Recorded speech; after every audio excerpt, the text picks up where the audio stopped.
สบายดีพ่อแม่พี่น้องทุกคนเด้อมื้อนี้ค่อยรีฮันเตอร์กับสิพาทุกคนไปเบิ่งกองอ้อยเนาะกองอ้อยเก่ามื้อนั้นเฮายิงได้หนูไหวแล้วล่ะอัน3ตัวเนาะมื้อนี้เฮาก็สิไปเฝ้าเบิ่งอีกว่ามื้อนี้สิมีกระฮอกเข้าบ่มื้อนั้นเห็นกระฮอกหลายตัวอยู่แต่มันบ่เข้ามื้อนี้เฮากลับไปเฝ้าเนาะบ้านกระฮอกสิเข้าบ่แล้วก็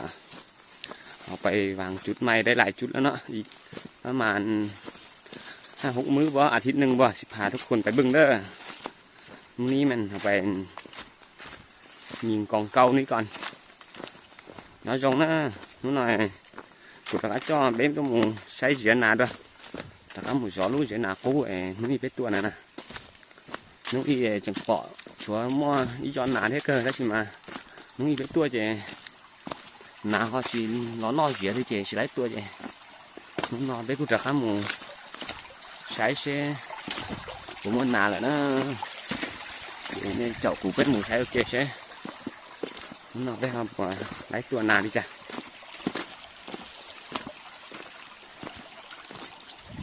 ô họ cái nào mà cứ chỉ trồng đu nó chẳng gió cơ nam như nè mà xa tí sụt đó mình sẽ tá ở đây là nè mua đâu chỉ mua chế đây cơ đấy thì mà mua chế mẹ chứ nên ngành chế ha là qua trả nhu tôi phải hao gì nhà cá nó đây cũng chỉnh xét câu chỉ có một đâu chỉ đây đó chỉ mà đây mình mê cứ chỉ muốn chế lo mà cháu nhuận chế mê xưa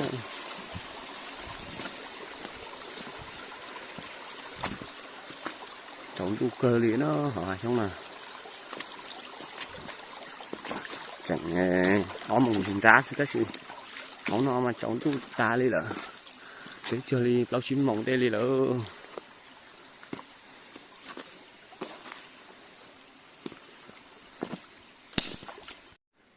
เอาไปเบิ่งกองอ้อยเก่านี่เนาะ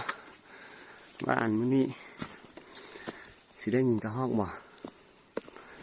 มื้อนั้นมาอันกระฮอกยังหลายอยู่แต่มันบ่เข้ามากิน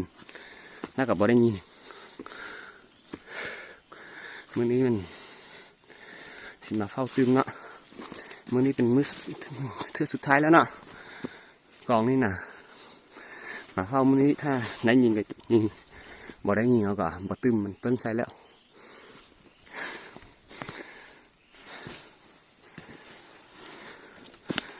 lưu gì này chị lấy tôi chọn nó xíu nó tôi chọn nó ta chị bây giờ thả cỏ nữa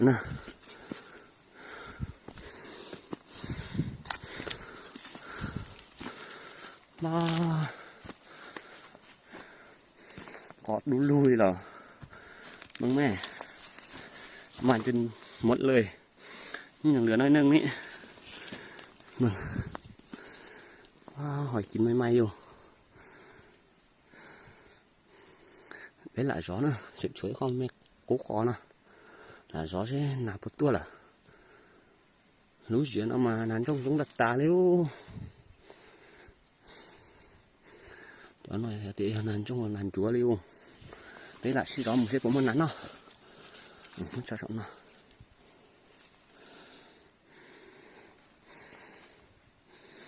chuối vô nó to thế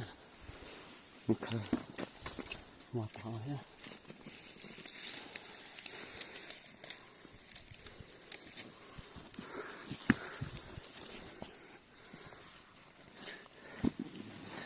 nó chỉ còn là thế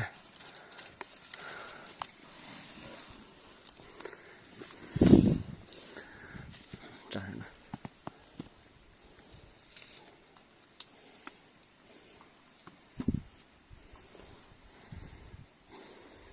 đừng hỏi mình kinh nè chắc mình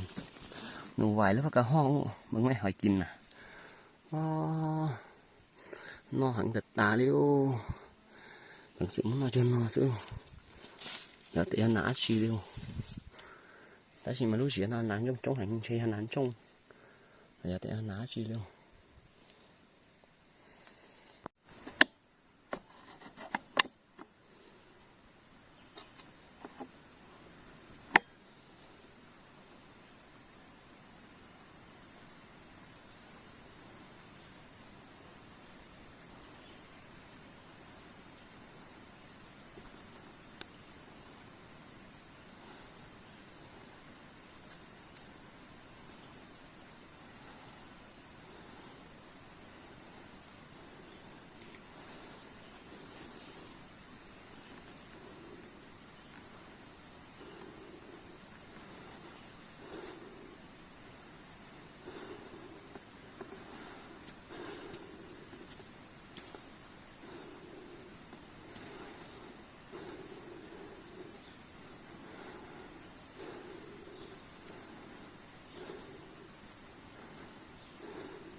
นี้ก็ถือว่าค่ำแล้วเนาะกะห้องบ่มาแล้วสิพาทุกคนไปซอกโดมเมื่อกี้นี่ยิงว่าสิเห็นบ่เนาะ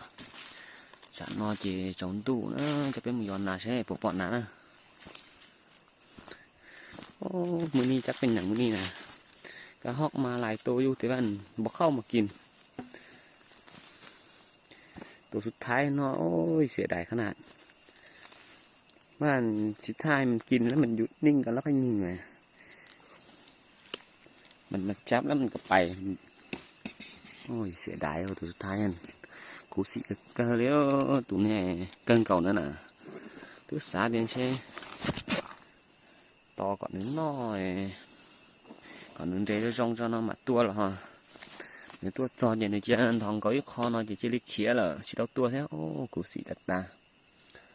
họ bớt ta mà tua chống cơ thế nó đã xin mày xỏ họ chả qua liêu mà nó chỉ cả nó co lên chỉ cho phép một giò từ bớt ta tua nó sẽ bột bỏ nữa dù ní nó tôm kín này họ nhìn nè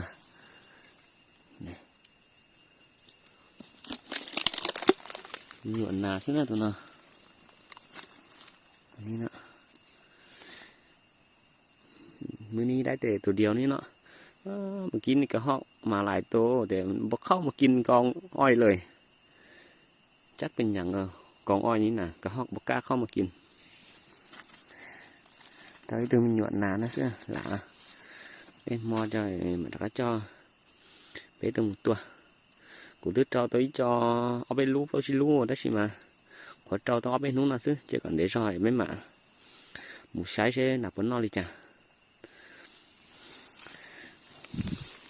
มื้อนี้นะมาพบแต่กันแต่สำนี้เด้อมื้อหน้ากันว่ามีเวลาแล้วสิพาทุกคนไปเบิ่งอันกองอ้อยกองใหม่มื้อนั้นไปอ้อยได้หลายกองอยู่แต่ว่าหาก็อ้อยได้2-3 มื้อถ้าอีกประมาณ